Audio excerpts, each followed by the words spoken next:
এতিয়া আমি খুবেই ইম্পৰ্টেণ্ট এটা কাৰ্যকলাপ কৰিম। তোমাক মই আগৰ ভিডিঅ'বোৰত কৈ ৰাখিছোঁ কাৰ্যকলাপবিলাক এইবাৰ গোটেইকেইটাই প্ৰায় ইম্পৰ্টেণ্ট, কিন্তু কিছুমান আছে প্ৰায় তুমি 99% ইম্পৰ্টেণ্ট দিব পাৰা। তেনেকুৱা এটা কাৰ্যকলাপ হ'ল 1.1। তোমাক মই অলৰেডি দি ৰাখিছোঁ, তুমি গম পোৱা আগৰ ভিডিঅ'বিলাকত আছে। 1.1 মেগনেছিয়ামৰ সৈতে যেতিয়া বিক্ৰিয়া কৰে, মেগনেছিয়াম আৰু অক্সিজেনৰ বিক্ৰিয়াটো, এইটো হ'ল এটা প্ৰায় তোমাৰ 99% ইম্পৰ্টেণ্ট। আৰু এটা কাৰ্যকলাপ হ'ল 1.4, এইটো এটা 99%। আৰু এটা হ'ল এইটো তুমি 99% ইম্পৰ্টেণ্ট বুলিও দিব পাৰা, কিয়নো ইয়াৰ পৰা পৰীক্ষাত আগে পিছে বহুতবাৰ আহিছে আৰু এইবাৰতো অহাৰ সম্ভাৱনা যথেষ্ট বেছি। কি কৈছে কাৰ্যকলাপটো আমি অলপ লাহে ধীৰে পঢ়ি লওঁ, বস্তুটো বুজিব চেষ্টা কৰোঁ। কি কৈছে যে কাৰ্যকলাপ 1.8ত এখন চীনামাটিৰ থালত চাইনিজ ডিছ বুলি কয় ইংৰাজীত ইয়াক, 2 গ্ৰামমান চিলভাৰ ক্লৰাইড লোৱা। অ'কে, চিলভাৰ ক্লৰাইডটো ৰং কি এইটো এটা চাব দিছে প্ৰশ্ন। এইটো এটা হৈ গ'ল যে চিলভাৰ ক্লৰাইডৰ ৰং কেনেকুৱা। তাৰপিছত চিলভাৰ ক্লৰাইড কিছু সময়ৰ বাবে চীনামাটিৰ পাত্ৰত সূৰ্যৰ পোহৰত ৰাখা। চিলভাৰ ক্লৰাইড যেনেকুৱা কালাৰে আছে সেইটোকে সূৰ্যৰ পোহৰত ৰাখি দিয়া। এই যে কিতাপতো দিয়া আছে, মই ছাইডত দি ৰাখিছোঁ, এনেকুৱা সূৰ্যৰ পোহৰত দি ৰাখা, দিলোঁ। তাৰপিছত কৈছে যে তোমাৰ এতিয়া চিলভাৰ ক্লৰাইডৰ ৰং কি হ'ল, মানে অলপ টাইম পিছত কি কৰা হ'ল, কি কেনেকুৱা হৈ গ'ল। এতিয়া কাৰ্যকলাপটোৰ বিষয়ে যদি আমি পঢ়োঁ, যদি আগতে এটাতো কিতাপত দিয়া আছে লাইনকেইটা, তাৰপিছতো যদি আমি পঢ়োঁ, মানে চীনামাটি থাল মানে হৈছে যিবিলাক থালে ৰিয়েকশ্যন নকৰে। মাটিৰ এনেকুৱা এটা পাত্ৰ, চাইনিজ ডিছবোৰ এনেকুৱা হয়, তোমালোকে দেখা পাইছা ঘৰত কিছুমান এনেকুৱা পাতি আমাৰ ঘৰুৱা সমাজতো ব্যৱহাৰ কৰে, বা পৰীক্ষাগাৰত এনেকুৱা কিছুমান বস্তু আছে যিবিলাকৰ লগত তোমাৰ মেটেলছে ৰিয়েকশ্যন নকৰে। মেটেলছে ৰিয়েকশ্যন নকৰাৰ কাৰণে চীনামাটিৰ থালত পৰীক্ষাবোৰ কৰা সুবিধাজনক হয়। প্ৰশ্ন এইটো হ'ব পাৰে যে আমি পৰীক্ষাবোৰ যে কৰোঁ, পৰীক্ষাবোৰ চীনামাটিৰ থালত কৰাৰ কিয় প্ৰয়োজন? আমি কি বেলেগ থালত কৰিব নোৱাৰোঁ নেকি? মেটেলছৰ কৰিব নোৱাৰোঁ? নাই, মেটেলছৰ কৰিলে আমি শুদ্ধ ফলাফল নাপাম। তোমাক মই আগৰ ভিডিঅ'বোৰত কৈছিলোঁ, যদি জিংকৰ কপাৰৰ পাত্ৰ এটা লওঁ, চীনামাটিৰ পাত্ৰ নলৈ, তেতিয়াহ'লে জিংকৰ কপাৰটোৱে ৰিয়েকশ্যনৰ ফলত ই বেলেগ এটা কম্পাউণ্ড উৎপন্ন কৰিব। লাইক তোমাৰ চিলভাৰ ক্লৰাইড দিলোঁ, তাৰ লগত জিংকো লগ লাগি গ'ল, নতুন এটা কিবা এটা কম্পাউণ্ড হৈ যাব, যাৰ কাৰণে এইটো বস্তু আমি শুদ্ধ ফলাফলটো নাপাম। সেইকাৰণে আমি সদায় পৰীক্ষাবোৰ কি কৰা দৰকাৰ, পৰীক্ষাবোৰ একৰ্ডিং টু থিয়ৰী বা একৰ্ডিং টু তোমাৰ জিনিয়াছ, তেওঁলোকৰ মতে কি কৰা দৰকাৰ, শুদ্ধ ফলাফলৰ কাৰণে চীনামাটিৰ থালত চাইনিজ ডিছত পৰীক্ষাবোৰ কৰা দৰকাৰ, যাতে কোনো ধৰণৰ অন্য পদাৰ্থ ৰিয়েকশ্যন কৰিব নোৱাৰে। অ'কে, এইবাৰ 1 নম্বৰ বস্তুটো গুচি গ'ল যে চীনামাটিৰ থালত কিয় মানে আমি পৰীক্ষা কৰিম। 2 নম্বৰ কৈছে চিলভাৰ ক্লৰাইড লোৱা। চিলভাৰ ক্লৰাইড ল'লোঁ। চিলভাৰ ক্লৰাইড লোৱাৰ পিছত কৈছে তাৰ ৰং কেনেকুৱা। আমাক এটা দিয়া আছে চিলভাৰ ক্লৰাইড, মানে এই যে ৰিয়েকশ্যনটো দিয়াও আছে, মই অলপ লিখি ৰাখিছোঁ ডাঙৰকৈ, AgCl, এই যে দিয়া আছে AgCl, এই AgClৰ ৰংটো বগা। কেনেকুৱা হয়? বগা হয়, বগা। এইটো বগা হয়, আমাৰ এই যে ছাইডত দিয়া আছে বগা। চীনামাটিৰ থালত যদি ৰাখি যাওঁ, ইয়াৰ কালাৰটো কেনেকুৱা হ'ব? বগা। চিলভাৰৰ যদি ইয়াৰ এক নালাগে, বগা। ইয়াক অলপমান বগা পাউডাৰ এটা ৰাখি সূৰ্যৰ পোহৰত থৈ দিয়া গ'ল। এই যে দেখা পাইছা, এই যে ছাইডত দি ৰাখিছোঁ, এইটো বগা কালাৰৰ সূৰ্যৰ পোহৰত ৰাখি যাওঁ, সূৰ্যৰ পোহৰ ইয়াতে পৰি আছে। পৰাৰ পিছত অলপ পিছত ই ভাঙি যাব, ভাঙি গৈ চিলভাৰ বেলেগ হৈ যাব আৰু ক্লৰিনটো বেলেগ হৈ যাব। ক্লৰিন দুয়োটাৰ কাৰণে তোমাৰ সন্তুলন কৰিবৰ কাৰণে ইয়াৰ আগত 2 এটা দিয়া হয়, দিলে ভাল হয়। তোমাৰ দুইফালে দুয়োটা সমান হৈ গ'ল, ভৰ নিত্য বিধিমতে সমান হৈ গ'ল। এইটো দুইফালে, এইটো বুজি পালা কথাটো।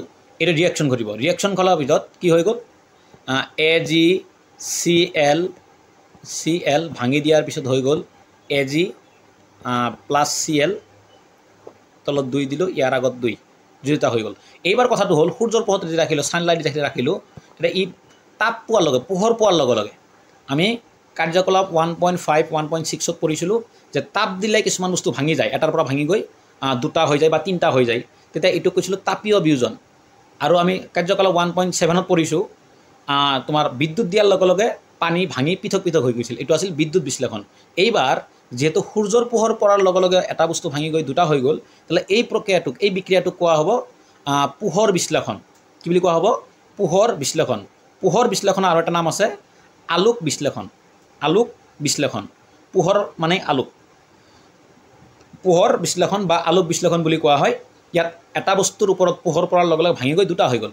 তো প্ৰথমতে হ'ল চিলভাৰ ক্লৰাইডৰ যি ৰং, চিলভাৰ ক্লৰাইডৰ ৰংটো কেনেকুৱা হ'ব, কিতাপত দিয়া মতে বা আমি পোৱা মতে চিলভাৰ ক্লৰাইডৰ ৰংটো হৈছে বগা।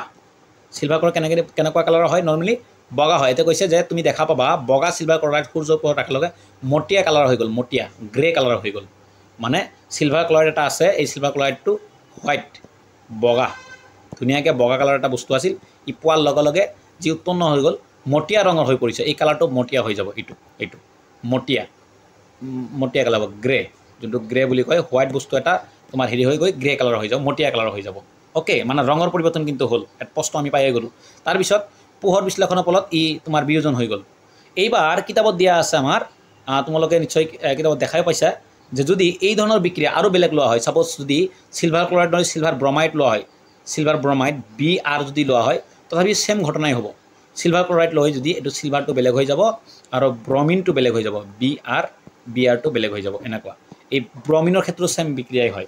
এবাৰ ইয়াৰ পৰা জানিব লগা কি বস্তু, ইয়াৰ পৰা জানিব লগা হ'ল যে এইটো কোন প্ৰকাৰৰ বিক্ৰিয়া হ'ল। এইটো হ'ল বিয়োজন বিক্ৰিয়া।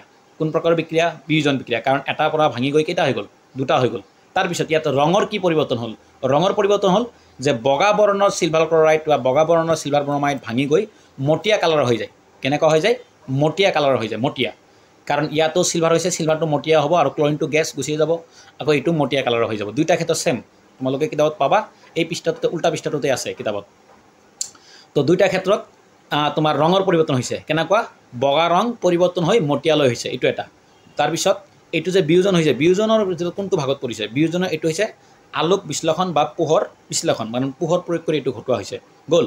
তাৰপিছত দিয়া আছে, যদি আমি এইটো পঢ়োঁ, আমাৰ কিতাপত দিয়া আছে এই বিক্ৰিয়াবিলাক আগৰ দিনত ব্লেক এণ্ড হোৱাইট ফটোত ব্যৱহাৰ কৰাইছে, মানে কলা বগা ফটোগ্ৰাফীত ব্যৱহাৰ কৰিছে। কলা বগা ফটোগ্ৰাফীত কেনেকৈ ব্যৱহাৰ কৰিছে তাৰ কাৰণে এক্সট্ৰা ভিডিঅ'ই বনাব লাগিব, অলপ টাইম ল'ব, 5-6 মিনিট টাইম ল'ব, যিহেতু আমি কেৱল কাৰ্যকলাপৰ বিষয়ে পঢ়ি আছোঁ।